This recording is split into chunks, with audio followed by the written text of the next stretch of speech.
सब, स्वागत है आपका आपके प्यारे से चैनल स्टार इंडिया पर और साथ में स्वागत है आपका आपके हिंदी वर्ड सीरीज के अंदर जिसके अंदर हम पढ़ने वाले हैं समास और अलंकार। मतलब आज की इस वीडियो का टारगेट है कि समास और अलंकार पूरा करना है और साथ में समास और अलंकार के बीच जो हर बार करवाते हैं फाइट वही करवाएंगे। और जो ये हमारा टॉपिक है समास और अलंकार बहुत ही ज्यादा इजी टॉपिक है। ज्यादातर लोग समझते हैं कि बहुत कठिन है, पर ये बिल्कुल भी कठिन नहीं है, ये सबसे ज्यादा इजी टॉपिक है। बस आप एक बार वीडियो देख लो, आपको ये सब समझ में आ जाएगा। और साथ में ही मैं समास और अलंकार के भेद को याद करवाने की ट्रिक भी बताऊंगी, जिससे आपको ये इजी लगे और जल्दी याद भी हो जाए। ठीक है, और समझ में तो वैसे आ ही जाएगा क्योंकि समझ में इसमें कुछ है भी नहीं, क्योंकि इतना इजी टॉपिक है। ओके, तो देर ना करते वीडियो शुरू करते हैं। सबसे पहले हम पढ़ने वाले हमारे समास। तो समास क्या फिर होता क्या है? तो भाई समास कुछ ऐसी बड़ी चीज नहीं है, समास एक छोटी सी चीज है। क्या है समास? समास होता है दो या दो से अधिक शब्द मिलकर जब कोई नया शब्द बनाते हैं उसे समास कहते हैं। जो कोई नया सार्थक शब्द बनाते हैं समास कहते हैं। सिंपल डेफिनेशन है इसकी।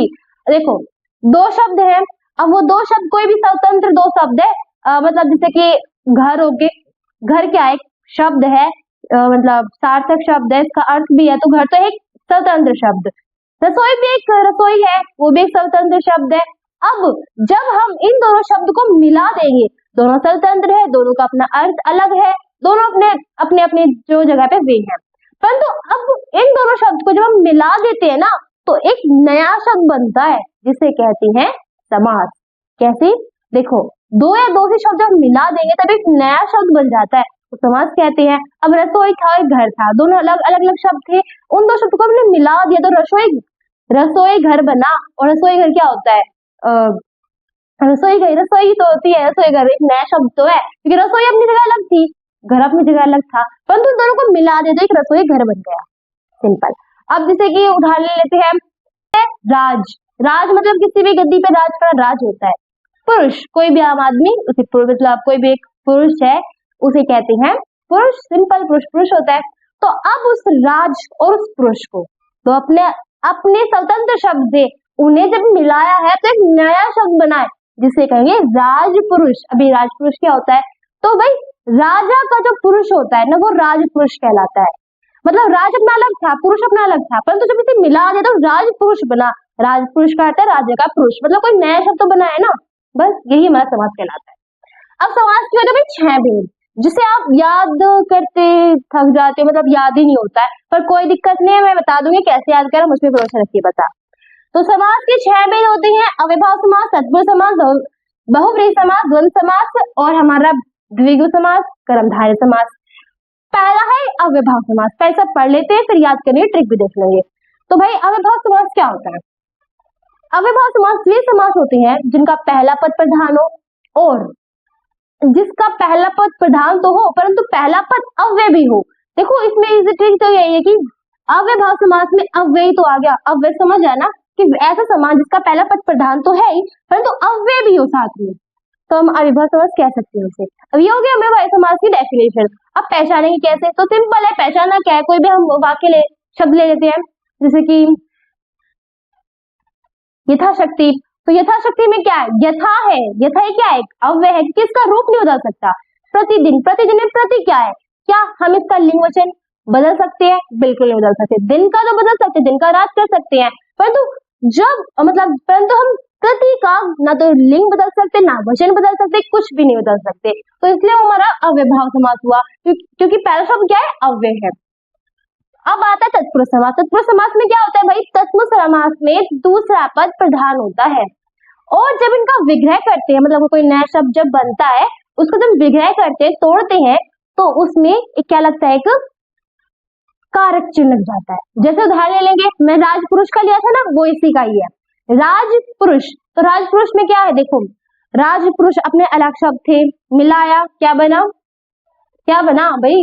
एक नया शब्द बन गया राजपुरुष। जैसे प्रतिदिन में तो प्रति अपना अलग था, दिन अपना अलग था, मिला दिया तो प्रति बन गया रोजाना, बन गया ना। प्रतिदिन में भी ऐसे बना, राजपुरुष में भी ऐसे बना। अब राजपुरुष तो ले लिया, अब इसका विग्रह करेंगे राजपुरुष का, तो बनता है राजा का पुरुष। और राजा के पुरुष में बीच में क्या आता है? का आता है। क्या है? कारक चिन्ह है। सिंपल, अगर आपने कारक नहीं पढ़ रखे हो तो मैंने इसी सीरीज में डाल रखे कारक पढ़ सकते हो। जिसका दूसरा पद प्रधान हो और जब विग्रह करते हो तो देखो दूसरा पद प्रधान हो, ये होगी डेफिनेशन। पहचानेंगे कैसे भाई, विग्रह कर लो, आगे विग्रह में हमारा वो आता है कारक चिन्ह, तो तत्पुरुष समास है।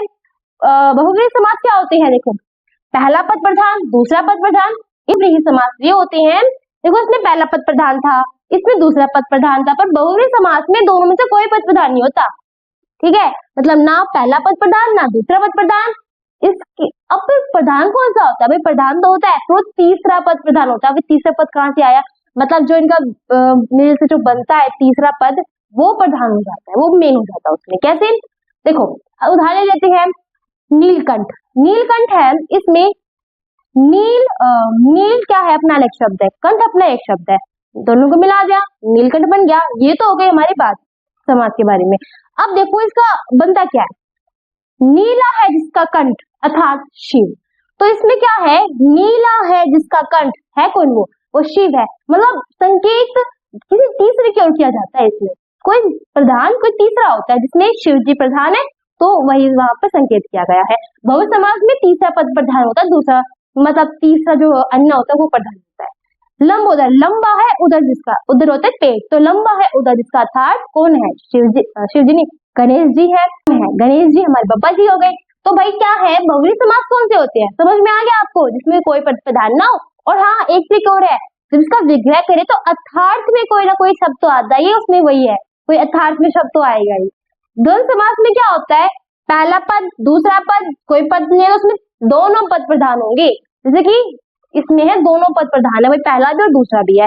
जैसे कि माता पिता, तो माता भी प्रधान है पिता भी प्रधान है, ये हो गया हमारा द्वंद्व समास। और जब इसका विग्रह करते तो मिलता है और, मतलब जब इसका विग्रह करे तो बीच में कोई ना कोई हमारा अव्यय तो आता ही है, और क्या एक अव्यय तो है, तो अव्यय तो आता ही है, इसमें योजक चिन्ह तो आता ही है, वही है इसमें माता पिता, विग्रह करेंगे माता और पिता, और क्या एक अव्यय है, तो बस इसमें विग्रह करते में और आता है। द्विगु समास क्या होते हैं, जिस समास के अंदर पहला पद संख्यावाची हो, मतलब ये होता है भाई पहला पद संख्यावाची क्या है, जैसे कि उदाहरण ले लेते हैं हम, चतुर्भुज, चार भुजाओं का समूह क्या होता है, चार भुजाओं का समूह चतुर्भुज कहलाएगा। अब हम ले लेते हैं भाई दो पैरों का समूह, चतुर्भुज चार भुजाओं का समूह, तो शुरुआत में चतुर दो ये सब तो आए ना, तो ये सब क्या होता है, ये सब होते हैं हमारे गिनती तो होते हैं, काउंटिंग ही तो होती है, तो बहुव्रीहि समास में काउंटिंग और गिनती आती है। कर्मधारय समास सिंपल है, इसका भी कोई ज्यादा वो नहीं है। कर्मधारय समास होता है जिसमें विशेषण विषय और उपमान उपनयन के बारे में बताया जाए, उनका बोध कराया जाए, उसे कहेंगे बहुव्रीहि समास। थोड़ा इनसे हटके है पर ठीक है ये, ठीक है। कैसे, अब उधर का उदाहरण लेते हैं ना, काली मिर्च, काली है जो मिर्च, नीलकंठ, नीला है जो कंठ, महादेव, महान है जो देव। अब इसमें कहोगे नीलकंठ तो इसमें भी आया था, नीलकंठ इसमें भी आया था, क्या मतलब है भाई, नीलकंठ दोनों का ही है, वो डिपेंड करता है कि देखो वैसे एग्जाम में से घुमा फिरा के बातें नहीं की जाती, सिंपल पूछ लेते हैं। अगर आपको ये मिले कि नीलकंठ है, तो नीलकंठ में दोनों आपको ऑप्शन नहीं मिलेंगे, नीलकंठ में इन दोनों में से कोई एक ही ऑप्शन मिलेगा, ठीक है। तो कंफ्यूज उसमें बोर्ड वाले भी नहीं करने वाले, कोई भी जो भी एग्जाम बनाता है वो इतना कंफ्यूजन नहीं करेगा आपको, तो उससे ज्यादा ध्यान मत दो, ओके।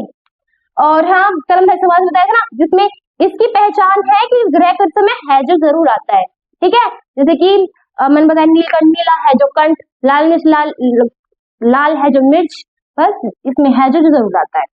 आई होप कि आपको इतना जो बताया समझ में आ गया होगा। एक बार फिर रिविजन कर लेते हैं, बड़ी जोड़ा जाए कोई प्रॉब्लम नहीं, बट कंसेप्ट होने चाहिए पूरे समझ में, सब पूछना चाहिए आपको।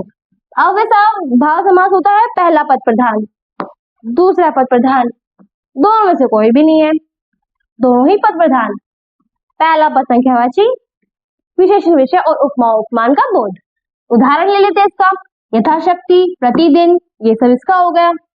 राजपुरुष, रसोई घर, इसका हो गया। और बहुव्रीहि समास नहीं, तो इसका कौन सा होगा, जैसे कि नीलकंठ, जो किसमें भी है पर इसमें भी ले सकते हैं हम, नीलकंठ हो गया, और इसमें लंबोदर हो गया, दशानन हो गया, कोई भी ले सकते हैं।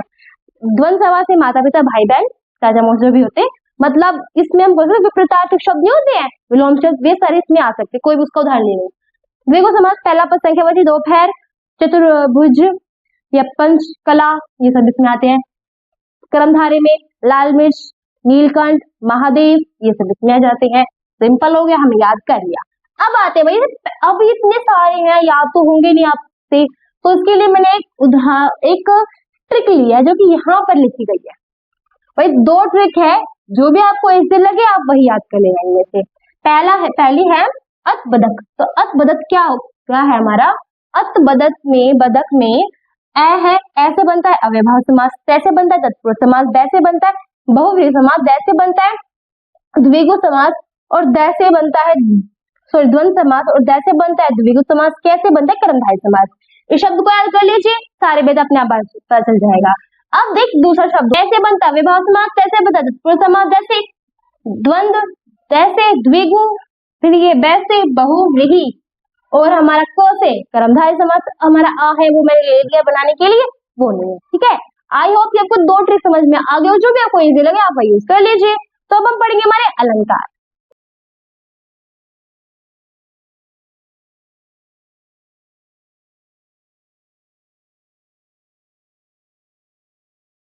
दोस्तों अब हम पढ़ने वाले हमारे अलंकार। तो अलंकार क्या होता है? जैसे स्त्री को सजने के लिए श्रृंगार की आवश्यकता होती है, जैसे स्त्री की शोभा श्रृंगार से बढ़ती है, उसी प्रकार अलंकार होते हैं किसी वाक्य की सुंदरता को बढ़ाता है। कहने का अर्थ अगर किसी वाक्य के अंदर अलंकार हम लगा देते हैं तो उस वाक्य की सुंदरता बढ़ जाती है। अब जो मैंने बोला समझ में आया? अरे समझाते हैं, देखो अलंकार क्या होता है? जब एक ऐसा तत्व होता है ये किसी वाक्य की सुंदरता बढ़ा देता है। अगर डेफिनेशन कहे तो किसी शब्द और अर्थ में चमत्कार उत्पन्न करने वाली कविता की शोभा बढ़ाने वाले शब्द को ही अलंकार कहते हैं। डेफिनेशन तो भाई वैसी ऐसी है, समझ में इतना नहीं आया डेफिनेशन से, मैं समझाती हूँ। अलंकार का वास्तविक अर्थ होता है अलंकृत करना, वाक्य की शोभा बढ़ाना। किसी भी कविता या वाक्य की शोभा बढ़ाना ही हमारा अलंकार कहलाता है। जैसे कि उदाहरण ले लेते हैं, आपने सुना होगा ना, चंदू की चाची ने चंदू की चाची को चांदनी रात में चांदी चम्मच चिटपटी चटी चटाई। वैसे आपने बचपन में बहुत प्रयास किया होगा इसे बोलने का। यही तो अलंकार है भाई, हमें पता है, हमने बोला है ये, पर हमें ये नहीं पता ये अलंकार है, पर मैं बता रही हूँ ना ये अलंकार ही है।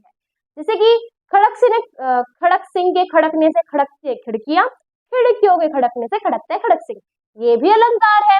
पके पेड़ में पका पपीता, पका पेड़ या पका पपीता, पके पेड़ को पकड़े पिंकू, पिंकू पकड़े पका पपीता, ये भी अलंकार है। तो ये सब हमने जो बहुत सब कुछ सुने हैं, सब सुनते आ रहे हैं हमें, और हमें ये नहीं पता ये अलंकार है, पर हाँ जी अलंकार ही है। अलंकार देखो आप बोलते कितना मजा आता है बोलने में, आता है ना, तो अलंकार वही करता है, वाक्य की सुंदरता बढ़ा देता है, मतलब ऐसे वाक्य को बढ़ा देता है, मजा आता है बोलने में, ठीक है।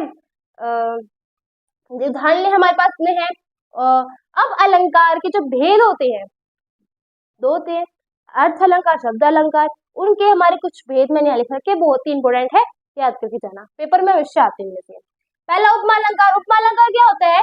देखो उपमा अलंकार सिंपल से बताती हूँ, डेफिनेशन पे बजाय ना, डेफिनेशन पे जो गाइड में भी होते हैं, डेफिनेशन पे कोई ध्यान मत देना, पेपर में किस प्रकार से पूछते हैं वो मैं बता रही हूँ। उपमा अलंकार वे होते हैं, आप उन्हें पहचानेंगे कैसे? तो उपमा अलंकार की सिंपल सी ट्रिक है कि जिस भी शब्द में सा से सम सरी सा है उसे कहेंगे उपमा अलंकार। अगर आपको डेफिनेशन भी जाननी है तो भाई उपमा अलंकार होता है किसी में तुलना करना ही उपमा अलंकार कहलाता है। किसी भी दो चीजों के बीच में तुलना करते हैं ना, उसे उपमा अलंकार कहते हैं। जैसे कि सा से सम सरिस, ये सब हमारे उपमा अलंकार की ट्रिक है, जिससे हम पता लगा सकते कि वो उपमा अलंकार है। जैसे कि पीपर पात सरिस मंडोला, पेपर के अंदर अगर ये शब्द आ जाए, क्योंकि बहुत ज्यादा पूछा जाता है ये शब्द, ये जो वाक्य बताया मैंने आपको ये बहुत पूछते हैं, तो मैं बता रही हूँ पीपर पात सरिस मंडोला, ये शब्द है पेपर में बहुत पूछा गया है। तो अगर इस शब्द में क्या है, ये अलंकार कौन सा, हम कैसे पहचानेंगे? पहचाने की ट्रिक है, अगर शब्द में सा से सम सरिस आ जाए तो उपमा अलंकार। अब पीपर पास सरिस मंडोले में सरिस तो आ गया ना, और सरिस क्या है? उपमा अलंकार का उदाहरण है, सिंपल, वो हमारा क्या हुआ? उपमा अलंकार, ठीक है। जिस भी वाक्य में ये शब्द आ जाए तो 100% वो उपमा अलंकार हुआ। रूपक अलंकार, देखो उपमा अलंकार में तुलना की जाती है ना, तो रूपक अलंकार में बता दिया जाता है कि वो चीज है। जैसे कि उदाहरण, जैसे कि एक बार डेफिनेशन पढ़ लेते फिर ट्रिक पे जाएंगे। उपमा अलंकार, जैसे कि हम देखते हैं, तुम चंद्रमा के समान है, तुम्हारा मुख चंद्रमा के समान है, तुम्हारा मुख चंद्रमा के समान है, तो उपमा अलंकार में आ गया। तुम चंद्रमा हो, इसने कहा तुम्हारा मुख चंद्रमा है, इसने तो समान बताया, इसमें शब्द में आएगा तुम चंद्रमा के समान हो, तुलना बताई, समान मतलब तुलना ही हो गई ना, पर इसमें क्या कह दिया? इसमें डायरेक्ट कह दिया कि तुम चंद्रमा ही हो, मतलब तुम्हारा मुख चंद्रमा ही है, तो इसमें डायरेक्ट कह देते, इसमें कोई तुलना नहीं की जाती है। अब इसका हम कोई भी ले लेते हैं उदाहरण जो पेपर में बहुत पूछ जाते हैं। चरण कमल बंदो हरिराई सबसे मेन है, ये पूछते हैं भाई। तो ये शब्द, इस शब्द के अंदर मतलब रूपक अलंकार में इसके ट्रिक होते कि जिस शब्द में योजक चिन्ह आ जाए ना तो वो हमारा रूपक अलंकार कहला लेता है। जैसे कि चरण कमल बंदो हरिराई, तो इसमें चरण कमल के बीच हमारा योजक चिन्ह है, तो मैंने आपको दिखा रखा है यहाँ पे, तो योजक चिन्ह इसमें है। और जिस शब्द वाक्य में ऐसा योजक चिन्ह आ जाए तो हमारा रूपक अलंकार।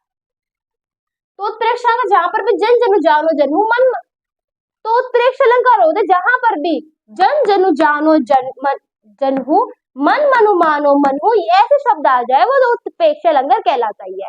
जैसे उदाहरण ले लेते हैं इसके, सिर फट गया उसका मानो अरुण रंग का घड़ा हो, मेन है बता रहे जितने भी ये वाले बहुत बार पूछे गए इसलिए मैं बता रही हूँ आपको, ये भी पूछा जाता है। तो जहां पर भी ये शब्द आ जाए तो उत्प्रेक्ष अलंकार है।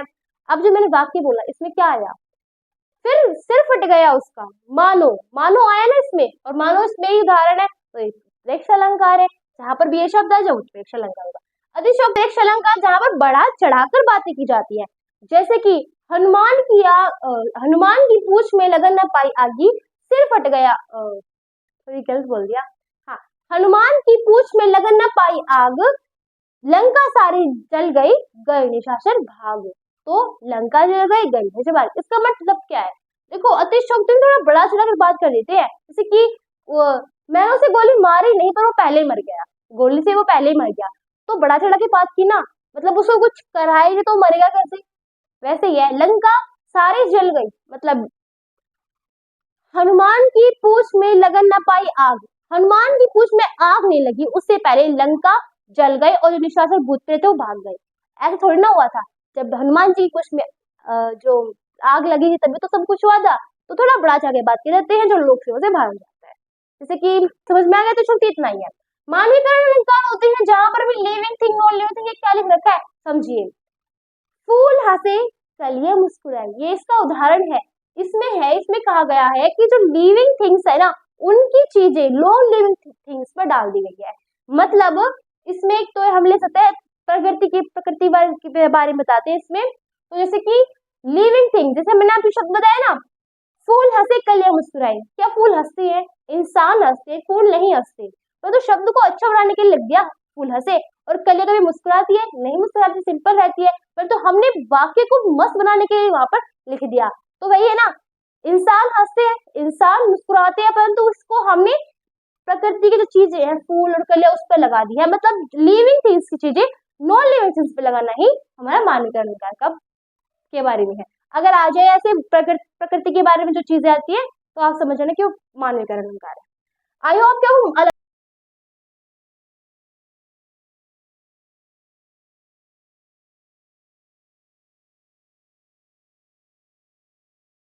अलंकार समझ गए होंगे। समास अलंकार बहुत ही इजी टॉपिक थे, मतलब इतने मुश्किल नहीं जो आप कहते हैं यार मुश्किल ना मुश्किल है, कहाँ मुश्किल है, 2 मिनट में तो याद हो गए, बस याद हो गया। तो आई होप आपको समझ में आ गया होगा मैं समास अलंकार क्या होते हैं और इसमें से कौन जीतने वाला है। फाइट तो हर चीज में होती है, इसमें तो फाइट हुई है, तो फाइट में हमारा भाई समास तो बहुत इजी था, अलंकार भी तो इजी था, कोई भी मुश्किल नहीं थे। तो मेरी तरफ से दोनों को 10 आउट ऑफ 10 मिलते हैं। बस आप और बता दो कमेंट सेक्शन में कि आपको क्या पसंद आया, अलंकार या फिर समास, ठीक है।